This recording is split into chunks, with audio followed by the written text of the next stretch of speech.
The stagecoach rattled into Douglas, Arizona, just as the sun began its descent toward the jagged mountains in the distance, painting the desert sky in shades of crimson and gold that seemed too beautiful for the ugliness that had brought her here.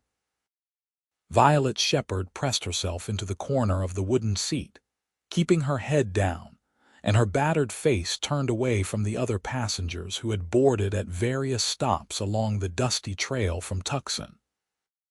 Her left eye had swollen nearly shut, the skin around it a mottled purple and green that made her stomach turn when she caught her reflection in the coach window. The split in her lower lip had finally stopped bleeding an hour ago, but it still throbbed with every bump in the road, a constant reminder of the hands that had done this to her. The stagecoach driver called out as they rolled down the main street of Douglas, past the false-fronted buildings that lined both sides of the wide dirt road. Violet could see the saloon, the general store, the bank, and what looked like a boarding house through the dusty window. This town sat right on the border with Mexico, a place where cattle ranchers, copper miners, and cowboys mingled with folks just passing through on their way to somewhere else. She had chosen it precisely because she knew no one here, because her husband would have no reason to look for her in this particular corner of the Arizona territory, in the year 1887.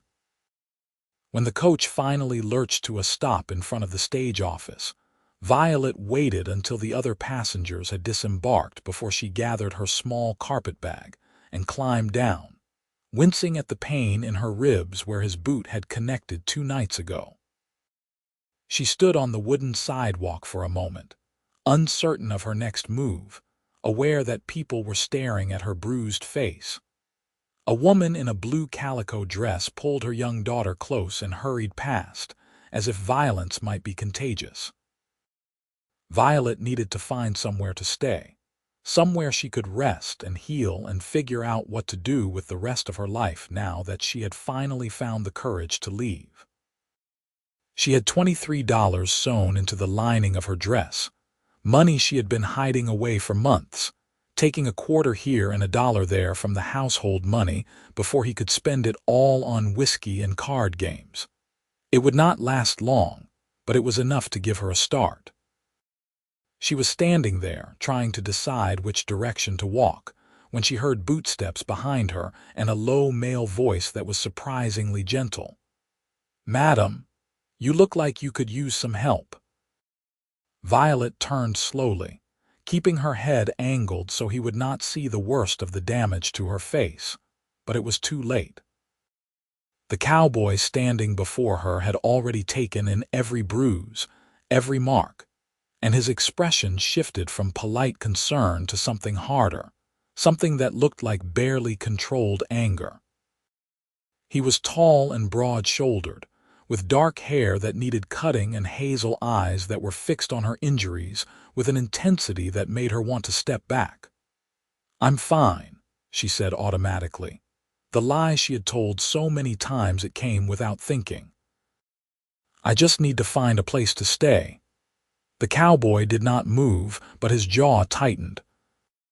He looked to be in his mid-20s, maybe a few years older than her own 22 years, dressed in worn denim and a brown shirt with a leather vest, a hat pushed back on his head, and a bandana tied loosely around his neck.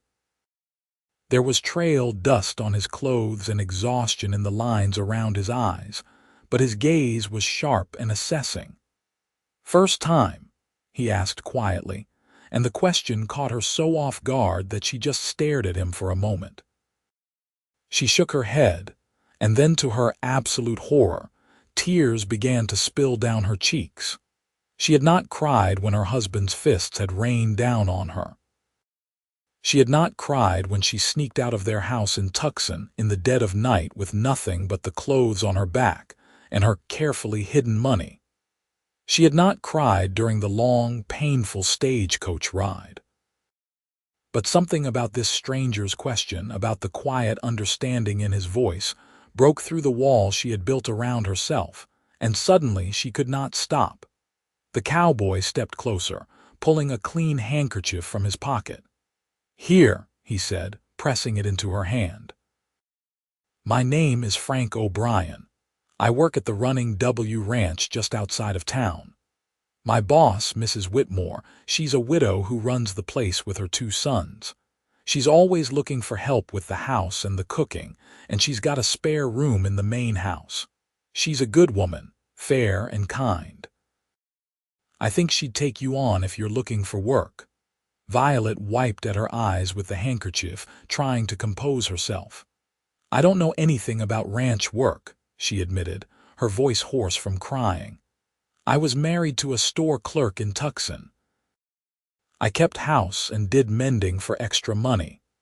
"Keeping house and cooking is exactly what Mrs. Whitmore needs," Frank said.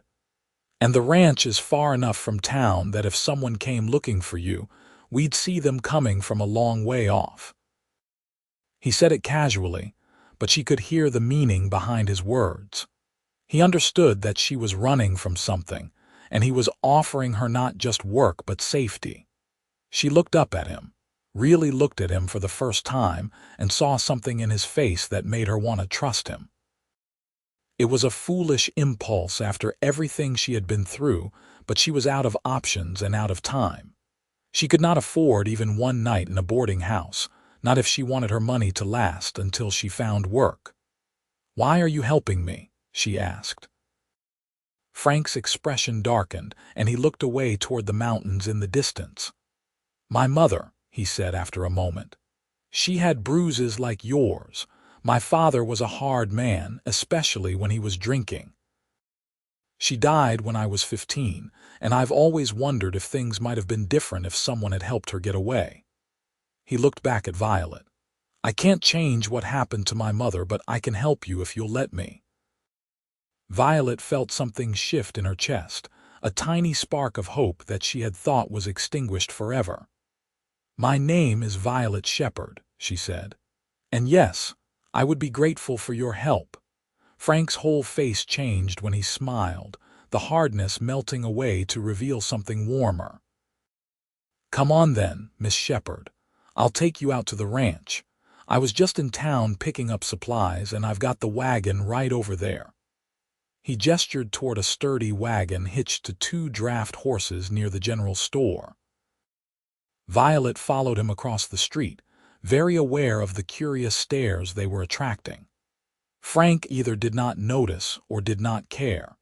He helped her up onto the wagon seat with a gentleness that surprised her, making sure she was settled before he climbed up beside her and took the reins. Within minutes, they were rolling out of Douglas, heading west toward a range of low hills that glowed golden in the evening light. The ranch was about 5 miles from town, far enough to feel isolated but close enough to make the trip in less than an hour. Frank did not press her with questions during the ride, for which Violet was grateful. Instead, he talked about the ranch, about Mrs. Whitmore and her 2 sons, John and Thomas, who were both in their 30s and helped run the cattle operation. He told her about the other hands who worked there, about the desert landscape and the copper mines that had brought so many people to this part of Arizona in recent years. Violet listened, letting his deep voice wash over her, feeling some of the tension begin to ease from her shoulders. The desert air was cooler now that the sun was setting, and there was a stark beauty to the landscape with its sagebrush and mesquite, its endless sky and distant mountains. It was so different from anything she had known growing up in St. Louis, so different from the cramped house in Tucson, where she had lived for the past 3 years of her marriage. When they finally turned down a long drive marked by a wooden archway with a brand burned into it, Violet could see the ranch buildings spread out before them. The main house was a sprawling adobe structure with a wide porch and several windows that glowed with lamplight. There were several outbuildings, a large barn and corrals where horses moved in the gathering dusk. It looked solid and prosperous, a place that had been built with care and maintained with pride. Frank pulled the wagon to a stop near the house and helped Violet down. "Wait here," he said. "I'll go talk to Mrs. Whitmore first, prepare her a bit." Violet nodded, her stomach churning with nervousness. What if the woman took one look at her battered face and decided she was too much trouble? What if she asked questions that Violet was not ready to answer? She stood by the wagon, clutching her carpetbag, watching as Frank knocked on the door and then disappeared inside. He was gone for what felt like an eternity, but was probably only a few minutes. When the door opened again, a woman emerged behind Frank, and Violet's first impression was of strength. Clara Whitmore was in her early 50s, with gray, streaked brown hair pulled back in a practical bun, and the weathered skin of someone who had spent years under the desert sun. She was wearing a simple cotton dress with an apron tied around her waist, and her dark eyes were sharp and assessing as she looked Violet over. To Violet's surprise, Mrs. Whitmore did not gasp or recoil at the sight of her injuries. Instead, her expression softened and she came down the porch steps with her arms outstretched. "You poor dear," she said, and there was such genuine kindness in her voice that Violet felt tears threatening again. "Come inside. Let's get you cleaned up and fed, and then we can talk about everything else." Violet found herself being ushered into the house, through a comfortable sitting room and into a large kitchen that smelled of fresh bread and coffee. Mrs. Whitmore settled her into a chair at the big wooden table and immediately began bustling around, pumping water into a basin and gathering clean cloths. Frank lingered in the doorway, his hat in his hands, watching as his employer gently cleaned the dried blood from Violet's lip and examined her injuries with a practiced eye. "Nothing's broken," Mrs. Whitmore announced after a few minutes, "though I imagine you're sore all over. I've got some salve that will help with the bruising and you'll need to rest for a few days." She looked at Violet directly. "Frank tells me you're looking for work, is that right?" "Yes, madam," Violet said. "I can cook and clean and I'm good with mending and such. I'll work hard." "I promise you won't regret taking me on." Mrs. Whitmore waved a hand dismissively. "I can see you're a hard worker just by looking at you, and Frank's a good judge of character. If he brought you here, that's recommendation enough for me." She paused. "I won't ask you questions about where you came from or what happened to you. That's your business. But I will tell you that this ranch is a safe place, and no one will hurt you here. My sons and my ranch hands are good men, and they'll treat you with respect. If anyone gives you trouble, you come directly to me." "Understood," Violet nodded, overwhelmed by the woman's matter-of-fact kindness. "Thank you," she whispered. "I don't know how to repay you." "You'll repay me by healing and then helping me run this house," Mrs. Whitmore said briskly. "Heaven knows I could use the help. I've been trying to cook for 8 ranch hands plus my family, and it's getting to be too much for one person." She glanced at Frank. "You can head back to the bunkhouse now. Tell the boys we've got a new housekeeper and I expect them to be on their best behavior." Frank nodded, but his eyes were still on Violet. "You'll be all right?" he asked her directly. "Yes," Violet said, and she found that she meant it. "Thank you, Mr. O'Brien, for everything." "Just Frank," he said with that warm smile. "We don't stand much on formality around here." He settled his hat back on his head and left through the kitchen door, and Violet heard his boots on the porch steps as he headed toward the bunkhouse. Mrs. Whitmore showed Violet to a small bedroom on the ground floor of the house, a simple room with a narrow bed, a dresser, and a washstand. There was a window that looked out toward the corrals and clean linens on the bed. It was sparse but spotlessly clean, and to Violet it looked like paradise. "Get some rest," Mrs. Whitmore said. "We eat breakfast at 5:30, but you don't need to worry about helping tomorrow. Take a few days to recover and then we'll ease you into the routine."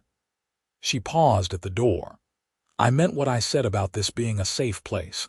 You're under my protection now, and that means something in these parts. After Mrs. Whitmore left, Violet sat on the edge of the bed, hardly daring to believe her good fortune. She unpacked her few belongings, hanging her spare dress in the small closet and placing her hairbrush and the photograph of her parents on the dresser. Then she lay down on the bed, fully clothed, and stared at the ceiling as the last light faded from the sky. She thought about her husband, about whether he would look for her or whether he would be relieved that she was gone. She thought about the years she had wasted in that marriage, staying because she had nowhere else to go, because she had been taught that a woman's duty was to her husband no matter what. She thought about Frank O'Brien and the understanding in his eyes, about Mrs. Whitmore's no-nonsense kindness. For the first time in longer than she could remember, Violet allowed herself to imagine a different future, one where she was not afraid all the time, one where she could make her own choices and live on her own terms. It seemed impossibly distant, like a dream that might evaporate in the harsh light of morning, but it was there, a tiny seed of possibility taking root in her heart. She slept that night without nightmares for the first time in months, lulled by the silence of the desert and the knowledge that she was, for now at least, safe. The next few days passed in a blur of rest and gradual healing. Mrs. Whitmore brought meals to Violet's room and checked on her injuries, applying salve to the bruises and making sure she was comfortable. Violet protested that she should be working, but the older woman would not hear of it. "You heal first," she said firmly. "There will be plenty of time for work after that." On the fourth day, Violet felt strong enough to venture out of her room. She dressed carefully in her better dress, braided her hair, and made her way to the kitchen just as the sun was coming up. Mrs. Whitmore was already there, mixing biscuit dough, and she looked up with a smile when Violet entered. "There you are," she said. "Feeling better?" "Much better, thank you," Violet said. Her eye was still discolored, but the swelling had gone down and her lip was healing cleanly. The pain in her ribs had eased to a dull ache. "Please, let me help. I've been idle long enough." Mrs. Whitmore studied her for a moment, then nodded. "All right, then. You can start by making coffee. The beans are in that tin over there and the grinder is in the cupboard. The men will be in for breakfast in about 30 minutes, and they'll want it strong and hot." Violet set to work, grateful to have something to do with her hands. She ground the coffee beans, filled the big pot with water, and set it on the stove to boil. Then she helped Mrs. Whitmore finish the biscuits and fry up bacon and eggs. The kitchen filled with good smells and warmth, and Violet found herself relaxing into the familiar rhythms of cooking. When the ranch hands began filing in for breakfast, Violet felt her anxiety spike. She kept her eyes down, focusing on serving the food, very aware of their curious glances. There were 8 of them, ranging in age from a boy who could not be more than 16 to a grizzled man in his 50s. Mrs. Whitmore's sons, John and Thomas, came in last, both of them tall and broad like their father must have been, with their mother's dark eyes and ready smiles. Frank was the last to enter, and Violet felt something flutter in her chest when she saw him. He had cleaned up since she last saw him, his hair still damp from washing, wearing a fresh shirt. He caught her eye and smiled, and she found herself smiling back before she could stop herself. The meal was eaten quickly and with little conversation, the men too hungry and too focused on the day's work ahead to linger. But Violet noticed that they were all polite, saying thank you when she refilled their coffee cups, and not one of them stared at her bruises or asked questions. When Frank left with the others, he paused at the door and looked back at her, and there was something in his expression that made her heart beat a little faster. The days settled into a routine after that. Violet worked alongside Mrs. Whitmore, learning the rhythms of the ranch. She cooked 3 large meals a day, baked bread and pies, did laundry and mending, and kept the house clean. It was hard work, harder than anything she had done in her marriage, but it was satisfying in a way that her old life had never been. She fell into bed exhausted every night and woke up early every morning, and gradually she felt herself growing stronger, both in body and in spirit.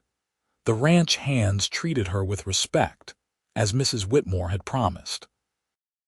They were careful not to crowd her or make sudden movements that might startle her. They thanked her for the meals and complimented her cooking, and slowly, Violet began to relax around them. But it was Frank who sought her out, who found excuses to linger in the kitchen after meals, who offered to help her carry heavy pots or chop wood for the stove. He never pushed, never asked personal questions, but his presence was a constant, reassuring thing. He told her stories about growing up in Montana, about learning to work cattle and break horses, about the journey that had eventually brought him to Arizona. He made her laugh with tales of mishaps and adventures, and he listened when she talked about her childhood in St. Louis, carefully avoiding any mention of her marriage or the reasons she had fled. 2 months after Violet arrived at the ranch, Frank invited her to go riding with him on a Sunday afternoon when the work was done. She hesitated, uncertain, but Mrs. Whitmore overheard and practically pushed her out the door. "Go on," she said. "You've been working yourself to the bone. A few hours away from the house will do you good."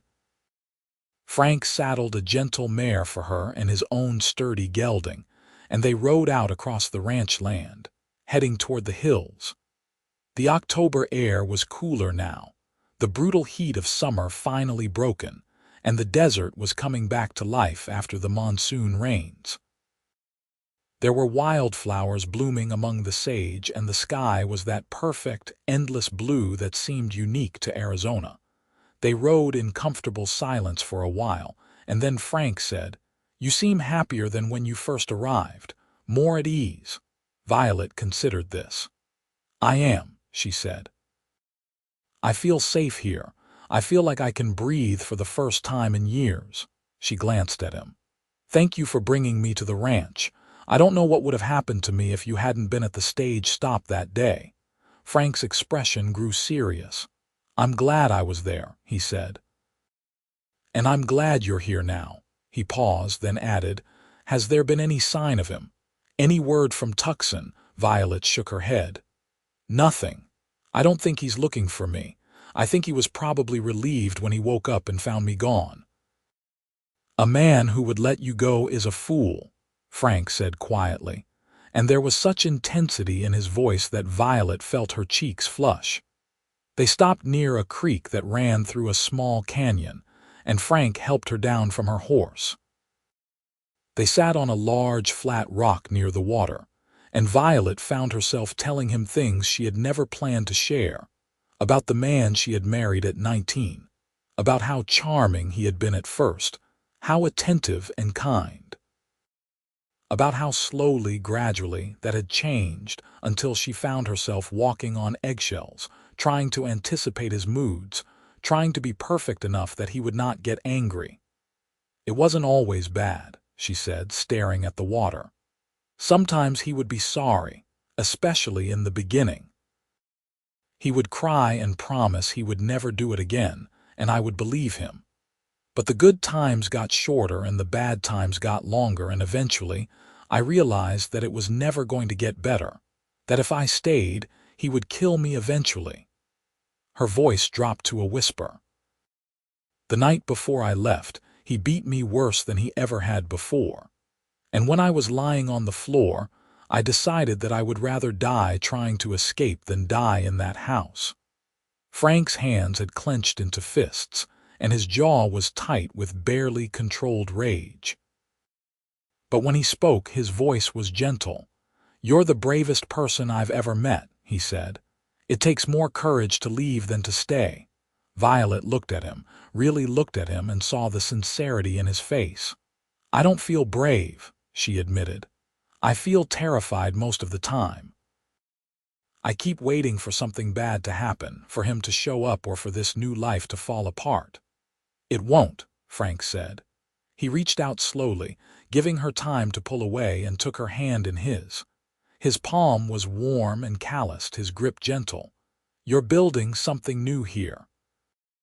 You're making a life for yourself, and you're not alone. You've got Mrs. Whitmore and the whole ranch, and—" He paused, then continued, "and you've got me if you want." Violet's heart was pounding so hard she was sure he could hear it. She looked down at their joined hands, at the contrast between his tanned skin and her paler fingers. She had sworn to herself that she would never trust another man, that she would never put herself in a position to be hurt again.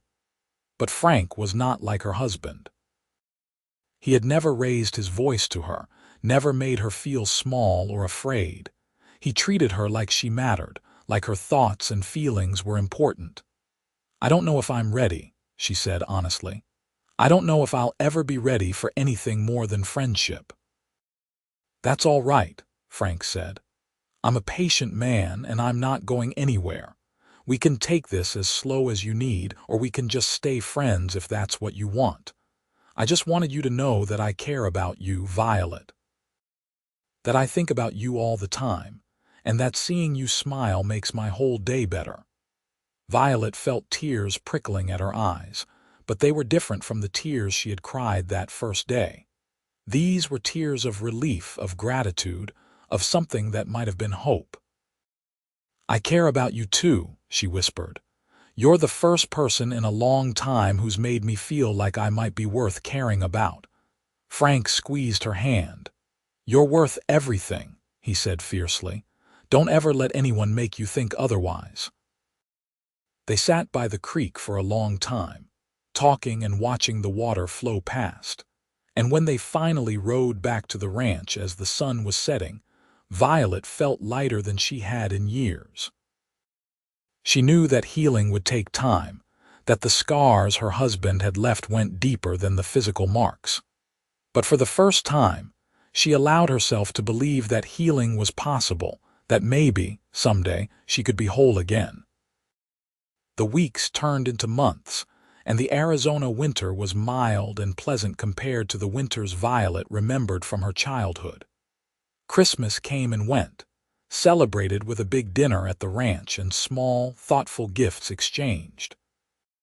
Frank gave Violet a leather-bound journal with blank pages, telling her that she might want to write down her thoughts or stories or anything else she wanted to remember. It was the most personal gift anyone had given her in years, and she treasured it.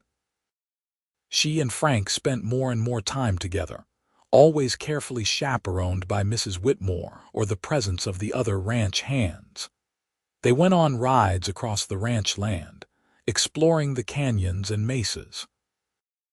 They sat on the porch in the evenings after the work was done, talking about their dreams and fears. Frank told her about his hope to have his own ranch someday, about wanting to raise good horses and build something lasting. Violet talked about wanting to feel safe, about maybe opening a bakery or a dress shop, about having a home that was truly hers. Slowly, carefully, Violet found herself falling in love. It was nothing like the whirlwind courtship with her husband, nothing like the passionate declarations and grand gestures that had swept her off her feet when she was 19 and naive. This was quieter, steadier, built on a foundation of friendship and mutual respect. She loved the way Frank looked at her, like she was precious and worthy of protection. She loved his dry sense of humor and his kindness to the ranch animals. She loved the way he was patient with her fears, never pushing, always giving her space to decide what she wanted. In February of 1888, nearly 6 months after Violet had arrived at the ranch, Frank asked her to marry him. They were sitting by the creek where they had first really talked, watching the stars come out in the vast desert sky. He did not go down on one knee or make a fancy speech. He just took her hand and said, "Violet, I love you. I think I loved you from the moment I saw you standing by that stagecoach, trying so hard to be brave. I know you've been hurt, and I know you have every reason to be afraid of marriage. But I promise you, I will never raise my hand to you. I will never speak to you in anger. I will spend every day of my life trying to make you happy and helping you feel safe. Will you marry me?"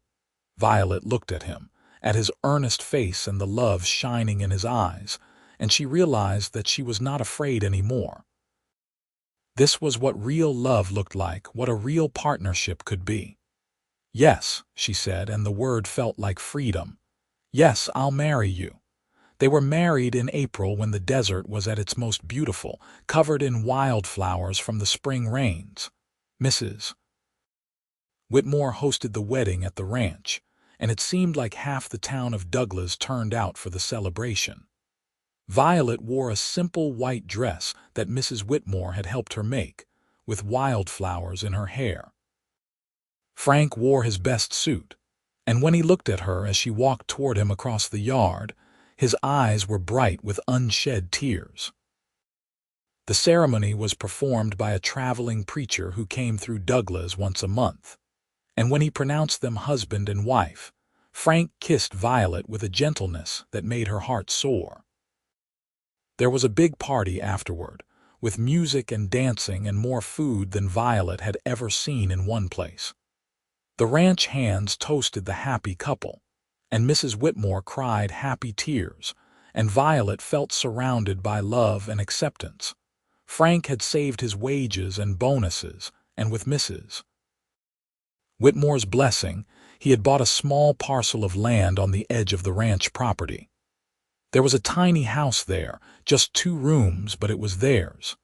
They spent their wedding night in that house, and Violet was nervous, her old fears rising up despite everything.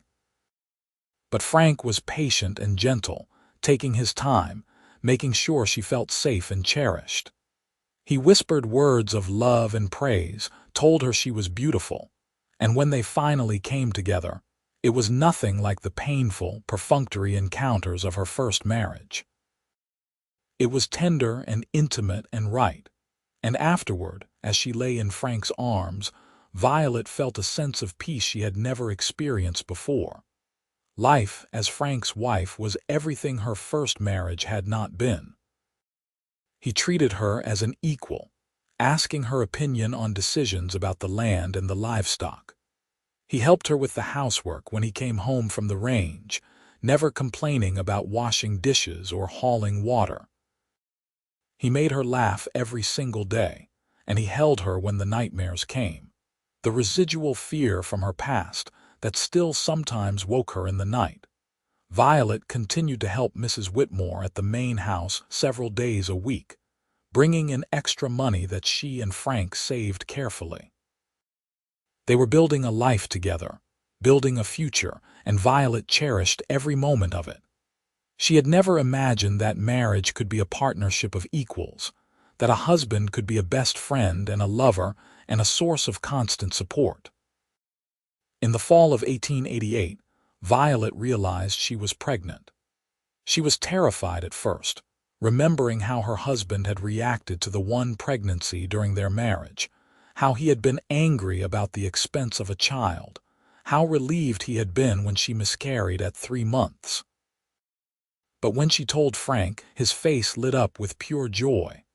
"A baby," he said, pulling her into his arms. "We're going to have a baby." He held her close, and she could feel him trembling with emotion. "I'm going to be a father, and I'm going to be the kind of father I wished I'd had. This child is going to grow up knowing they're loved and wanted every single day." Violet cried then, but they were happy tears. She realized that she was not afraid anymore, that with Frank by her side, she could face anything, even the uncertainty of bringing a new life into the world. The pregnancy was not easy. Violet was sick for the first few months, and as she grew larger, the Arizona heat in the summer of 1889 was oppressive. But Frank was there for all of it, holding her hair when she was sick, rubbing her swollen feet at the end of long days, talking to her belly and telling their unborn child stories about the ranch and the desert and all the adventures they would have together. Mrs. Whitmore was a constant source of support and advice, having raised 2 sons of her own. She helped Violet prepare the tiny second room of their house as a nursery, sewing baby clothes and blankets. The other ranch hands teased Frank mercilessly about impending fatherhood, but it was all good-natured, and Violet could see how happy everyone was for them. In June of 1889, after a long and difficult labor with Mrs. Whitmore and the doctor from Douglas in attendance, Violet gave birth to a son. They named him Samuel, after Frank's father, hoping to redeem the name with a fresh start. Frank held his son for the first time with tears streaming down his face, and Violet watched as he counted the baby's tiny fingers and toes, marveling at the miracle they had created together.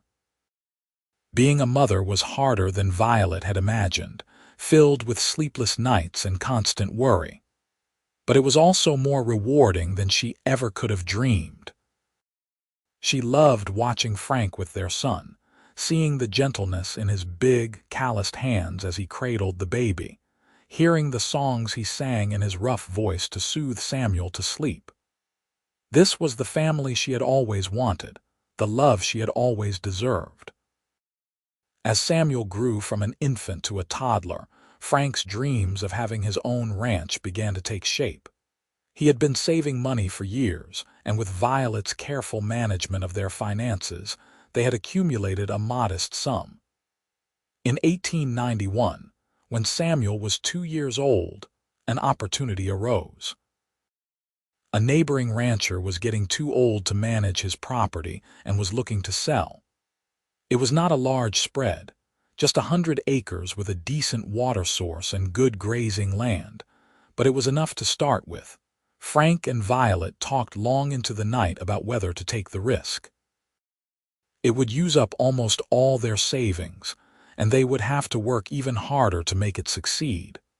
But they both wanted it, wanted to build something that would be theirs, that they could pass down to Samuel and any other children they might have.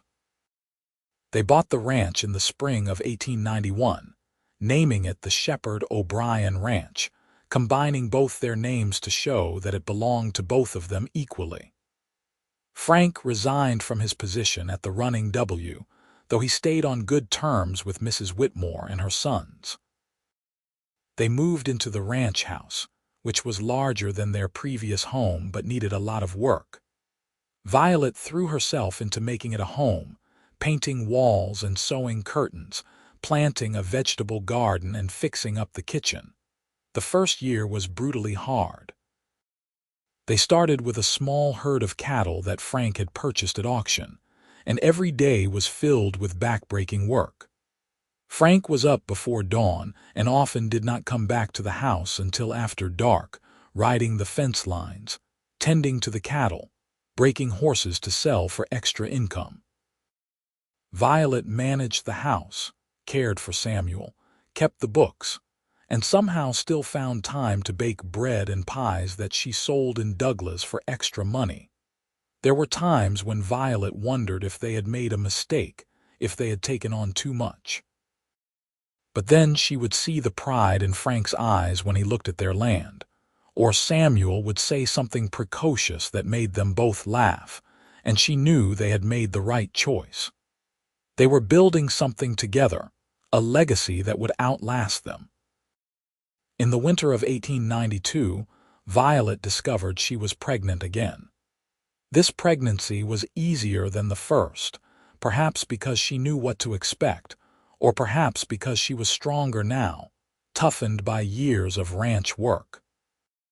Frank was overjoyed, hoping for a daughter this time, and Violet found herself hoping for the same thing. She wanted a little girl she could teach and protect, a daughter who would grow up knowing that she could be anything she wanted, that she was not limited by her gender or anyone's expectations. Their daughter was born in July of 1893, in the middle of a hot Arizona summer, with Mrs. Whitmore once again in attendance. They named her Rose because Violet had always loved roses and because she wanted her daughter to have a name that spoke of beauty and strength. Frank doted on his daughter from the moment he laid eyes on her, and watching him with Rose, seeing the tenderness in every gesture, made Violet fall in love with her husband all over again. Life settled into a new rhythm with two children. Samuel, now 4 years old, followed his father everywhere, wanting to help with every task on the ranch. Rose was a calm, happy baby who seemed to love everyone. Violet was exhausted most of the time, but it was a good exhaustion, the tiredness that came from hard work and accomplishment rather than fear and despair. The ranch began to prosper. Frank had a gift for breeding horses, and word spread about the quality of his stock.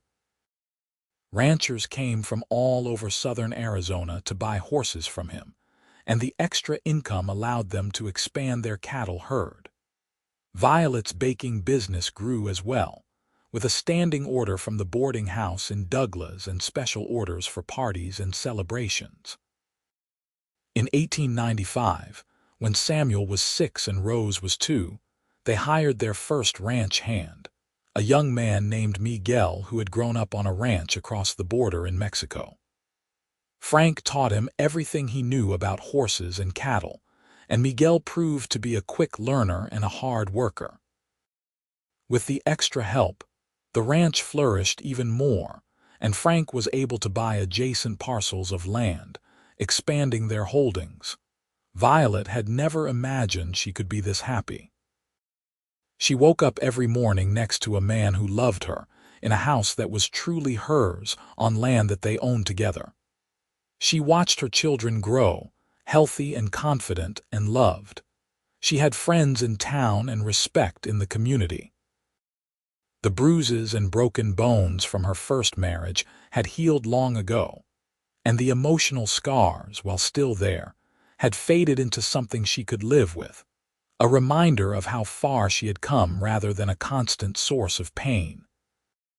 Sometimes, late at night, when Frank was holding her and the children were asleep in their rooms, Violet would think about that terrified woman who had stepped off the stagecoach in Douglas 7 years ago. She would think about how close she had come to staying in that abusive marriage, to never finding the courage to leave. And she would thank whatever twist of fate had put Frank O'Brien in that place at that moment, the cowboy who had seen past her bruises to the person underneath, who had offered her not just help but hope. In 1897, Violet received word that her husband, the man she had fled from all those years ago, had died in a bar fight in Tucson. The news came from a lawyer who was trying to settle the man's debts, looking to see if Violet might have any claim on a small amount of money he had left. She declined, wanting nothing that had belonged to him, and when she set the letter down, she felt nothing but a distant sort of relief. That chapter of her life was closed, truly and finally, and she could move forward without even the shadow of fear that he might someday find her. Frank held her that night, understanding without words what the news meant to her. "You're free," he whispered into her hair. "In every possible way you're free." And she was, free to love and be loved, free to make her own choices, free to live without fear. It was a freedom she had earned through courage and perseverance, and she cherished it every single day. The years passed, marked by the rhythms of ranch life and the milestones of family. Samuel grew into a strong, capable young man who loved the ranch as much as his father did. Rose grew into a spirited girl with her mother's determination and her father's sense of humor. In 1899, Violet gave birth to twins, a boy and a girl they named James and Lily, and the house rang with the noise and chaos of 4 children. The ranch continued to prosper, becoming one of the most successful operations in the area. Frank's horses were known throughout Arizona and into New Mexico for their quality and temperament. Violet's business had expanded beyond baking to include selling eggs and vegetables from their ranch, and she had earned enough to add a proper kitchen and a second story to the house. In 1902, when the new century was still young and full of promise, Frank and Violet celebrated their 14th wedding anniversary. They left the children with Mrs. Whitmore, who was now in her late 60s but still sharp and active, and rode out to the creek where Frank had first told Violet he loved her. It had become a tradition for them, this annual pilgrimage to the place where their love story had really begun. They sat on the same flat rock, a little grayer now, a little more weathered by sun and wind and the passage of time, but still together, still in love. Violet leaned against Frank's shoulder, and he wrapped his arm around her, and they watched the water flow past, just as they had done all those years ago. "You ever think about that day at the stage stop?" Frank asked. "About what might have happened if I hadn't been there?" "Sometimes," Violet admitted, "but not as much as I used to. I think I would have found a way somehow. I was determined to survive, to make a life for myself." She looked up at him. "But I'm so grateful that you were there, that you saw me and decided to help. You gave me more than just a job and a place to stay. You gave me my life back." Frank kissed the top of her head. "You gave me a life worth living," he said. "Before I met you, I was just going through the motions, working hard but not really building toward anything. You gave me purpose and love and a family. You made me want to be the best version of myself." Violet turned in his arms and kissed him, a long, sweet kiss that held all the love and gratitude and joy she felt. When they finally pulled apart, both of them were smiling. "Thank you," she said softly. "Thank you for asking me if it was my first time. Thank you for not looking away from my bruises. Thank you for bringing me home." "Thank you for trusting me," Frank replied. "Thank you for taking a chance on love again, even though you had every reason not to. Thank you for building this life with me." They rode back to the ranch as the sun was setting, painting the desert in those same shades of crimson and gold that Violet remembered from her first day in Douglas. But this time, she was not running from something. She was riding toward everything she had ever wanted, everything she had fought so hard to achieve. The ranch was alive with activity when they returned. Samuel was working in the barn with Miguel, who had become like family over the years. Rose was helping one of the other ranch hands repair a fence, her braids flying as she hammered nails with concentration. The twins were playing in the yard under the watchful eye of the woman they had recently hired to help with the housework, their laughter ringing out clear and bright. Frank and Violet stood on the porch of their home, hands linked, and looked out at everything they had built together. The house that had started as 2 rooms and grown to accommodate their expanding family. The barns and corrals filled with fine horses. The pastures where their cattle grazed. The vegetable garden and the chicken coop, and the well that provided sweet, clean water. But more than the physical structures, they had built something intangible and infinitely more precious. They had built trust and love, and a family that would carry their legacy forward into the future. They had built a life where kindness mattered more than power, where partnership meant equality, where children grew up secure in the knowledge that they were loved and valued. As the stars began to appear in the darkening sky, Violet thought about all the women who were still trapped in situations like the one she had escaped. Women with bruised faces and broken spirits who could not see a way out. She thought about how a single act of kindness from a stranger had changed the entire trajectory of her life, how Frank's simple question and offer of help had been the lifeline she needed. She made a decision then, standing on that porch with her husband's hand in hers. She would find ways to help other women, to offer them the same chance she had been given. She would talk to Mrs. Whitmore and the other women in Douglas about creating a network, a way for women in danger to find safe places and new starts. It would not be easy, and it would not save everyone, but if she could help even one woman the way Frank had helped her, it would be worth it. When she shared this idea with Frank later that night, after the children were asleep and they were alone in their room, his eyes filled with pride. "That's my Violet," he said. "Always thinking of others, always trying to make the world a little better." He pulled her close. "I'll support you in whatever you want to do. We'll figure it out together just like we always have." And they did. Over the following years, Violet became known as someone who helped women in need. She worked quietly, without fanfare, connecting women fleeing abusive situations with jobs and safe places to stay. Some came to work at the ranch. Others found positions in town or on neighboring ranches. Violet never preached or judged. She simply offered practical help and the gift of seeing them as more than their circumstances, just as Frank had once done for her. The children grew and thrived. Samuel eventually took over much of the day-to-day running of the ranch, freeing Frank to focus on the horse breeding program that had become his passion. Rose, who had inherited her mother's business acumen, started a breeding program for chickens and sold eggs and chicks throughout southern Arizona. The twins found their own paths, James becoming interested in veterinary medicine, and Lily showing a talent for teaching. In 1910, when Violet was 45 years old and Frank was 48, they celebrated their 22nd wedding anniversary at the creek once more. They were grandparents now, with Samuel having married a schoolteacher from Douglas and welcomed a daughter of his own. The ranch had grown to over 1,000 acres, and they employed half a dozen full-time hands.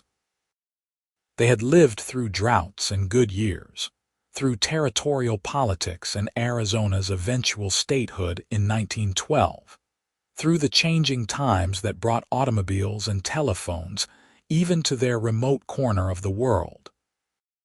But the core of their life together had remained constant: love, respect, partnership, and the determination to build something meaningful together. Violet's bruises had long since faded, healed completely by time and love. The woman who had stepped off that stagecoach in 1887, broken and afraid, had been transformed into someone strong and confident, someone who knew her own worth and refused to settle for less than she deserved. As they sat by the creek, a little slower now, a little more careful with their aging bodies, Frank took Violet's hand and said what he said every year on their anniversary: "Thank you for saying yes." And Violet, as she did every year, squeezed his hand and replied, "Thank you for asking." They had built a life together out of kindness and courage, out of patience and persistence, out of the simple but profound belief that everyone deserved to be treated with dignity and love. It was not a perfect life, because no life is perfect, but it was theirs, and it was good, and it was enough. When they rode back to the ranch that evening, Violet looked at the house glowing with lamplight in the gathering dusk, heard the sounds of her family inside preparing dinner, smelled the familiar sense of home.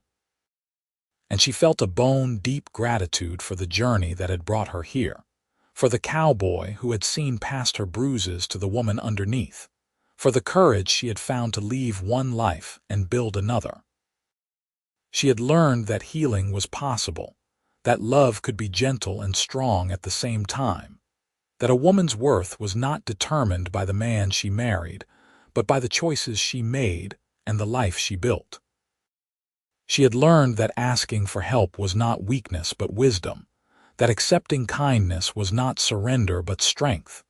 Most importantly, she had learned that it was never too late to start over, never too late to claim the life you deserved, never too late to find love and happiness and peace. All it took was one moment of courage, one person willing to help, One decision to step off a stagecoach into an uncertain future and trust that somehow, someway, everything would work out. And for Violet Shepherd O'Brien, standing on the porch of her home on a warm Arizona evening in 1910, surrounded by the family she and Frank had created, living the life they had built together from nothing but hope and determination, everything had worked out better than she ever could have imagined.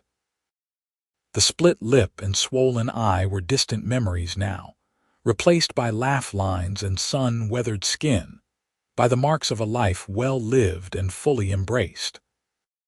She had been given a second chance by a cowboy with a kind heart and patient hands, and she had taken that chance and transformed it into something beautiful and lasting.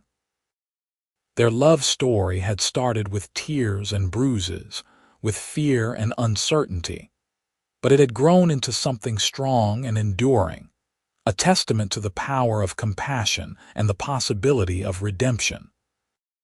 As the stars came out over the desert and Frank's arms settled around her shoulders, Violet knew with absolute certainty that she was exactly where she was meant to be, with exactly the person she was meant to be with, living exactly the life she was meant to live.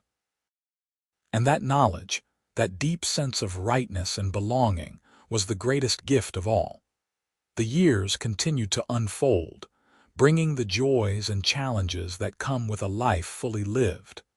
Violet and Frank watched their children marry and have children of their own. They saw the ranch pass into Samuel's capable hands while they stepped back into a well-earned semi-retirement, still active and involved, but no longer carrying the weight of every decision. They welcomed new members into their family and mourned those who passed on, including Mrs. Whitmore, who died peacefully in her sleep in 1915 at the age of 80, surrounded by the people who loved her. Through it all, through every triumph and setback, every celebration and sorrow, Frank and Violet remained partners in the truest sense of the word.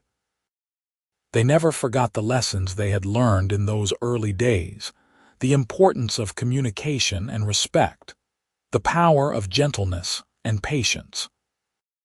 They continued to make time for each other, riding out to the creek on their anniversary, sitting on the porch in the evenings talking about their days, holding hands across the dinner table surrounded by their growing family. In the spring of 1925, Violet and Frank celebrated their 37th wedding anniversary. Violet was 60 years old, her dark hair now completely gray, her face lined with decades of Arizona sun and countless smiles. Frank was 63, moving a bit slower than he once had, his hands gnarled from years of ranch work. But when they looked at each other, they still saw the people they had been in 1888, the young woman seeking safety and the young man offering it, the two souls who had found each other against all odds and built something extraordinary together. They had 15 grandchildren now, ranging in age from infants to teenagers, and the ranch that had started with 100 acres and a handful of cattle had become one of the most respected operations in southern Arizona. But more than any material success, their true legacy was the family they had created, a family built on love and respect, a family where everyone knew they were valued and safe. On their anniversary night, after a big dinner with 3 generations gathered around the table, after the dishes were washed and the grandchildren were settled for the night, Violet and Frank walked out to the porch and stood looking at the stars.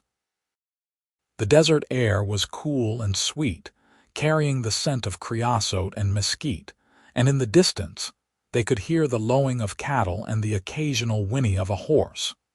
"You have any regrets?" Frank asked, slipping his arm around Violet's waist the way he had done thousands of times over their decades together.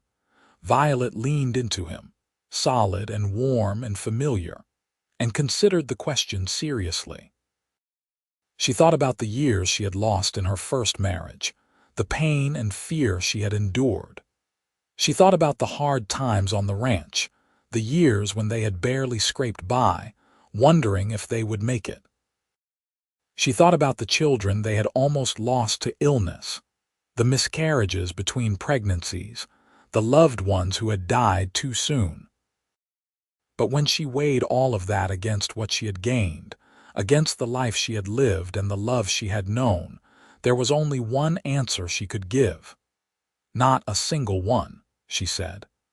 Everything I went through led me here to you, to this life.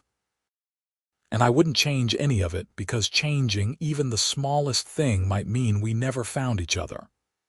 She looked up at him, at the face she knew better than her own, at the eyes that had always looked at her with love and respect. You saved my life, Frank O'Brien. And then you helped me build a new one. How could I possibly regret any part of that journey? Frank's eyes were bright with emotion, and his voice was rough when he spoke. You saved mine too, he said. You gave me purpose and love and a reason to be a better man. You took a chance on me when you had every reason not to trust any man ever again. And you've made me happy every single day since. They kissed then, a long, tender kiss that held nearly 4 decades of love and partnership, of shared joys and weathered storms, of promises made and kept. And when they finally pulled apart and went inside to their bed, they were still holding hands, still connected, still together in every way that mattered.